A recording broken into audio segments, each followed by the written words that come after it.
जिज्ञासु विद्यार्थियों और प्रिय साथियों, आज विश्वकर्मा दिवस है।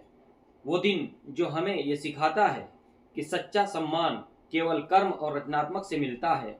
भगवान विश्वकर्मा जी ने अपने शिल्प, अपने श्रम और अपने अद्वितीय कौशल से वो संदेश दिया कि दुनिया की हर तरक्की, दुनिया की हर सभ्यता और दुनिया की हर संस्कृति की नींव मेहनत और कर्म पर टिकी है।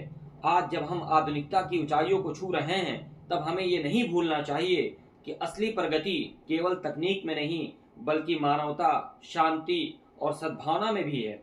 छात्रों के लिए दिन प्रेरणा है कि वे अपने ज्ञान को केवल किताबों तक सीमित न रखें, बल्कि उसे कर्म में उतारें, समाज को संवारें और देश को नई दिशा दें।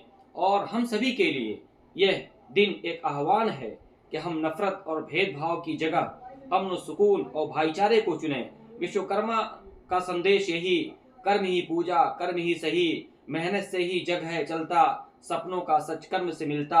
ज्ञान को जब श्रम के संग, बनेगा जीवन मधुर तरंग, शांति सद्भाव प्रेम की दीप, जगमग होगा हर एक नसीब। आइए इस विश्वकर्मा दिवस पर हम सब ये प्रण लें कि हम कर्म को आदर्श बनाएंगे, मेहनत को जीवन का मार्ग और शांति को समाज की पहचान बनाएंगे।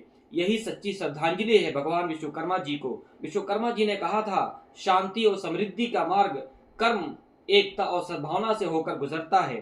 सृजन और श्रम से ही सभ्यता का निर्माण होता है।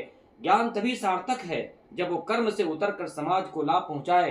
कर्म ही पूजा है, बिना कर्म जीवन अधूरा है। जहाँ कर्म है वहीं प्रगति है, जहाँ आलस्य है वहीं पतन है। श्री विश्वकर्मा जी ने ये संदेश दिया था, झूठ और मक्कारी पर बनी इमारत कभी पक्की नहीं हो सकती। मक्कार की कमाई उसके पतन के कारण बने, धोखे से रचे सपने सदा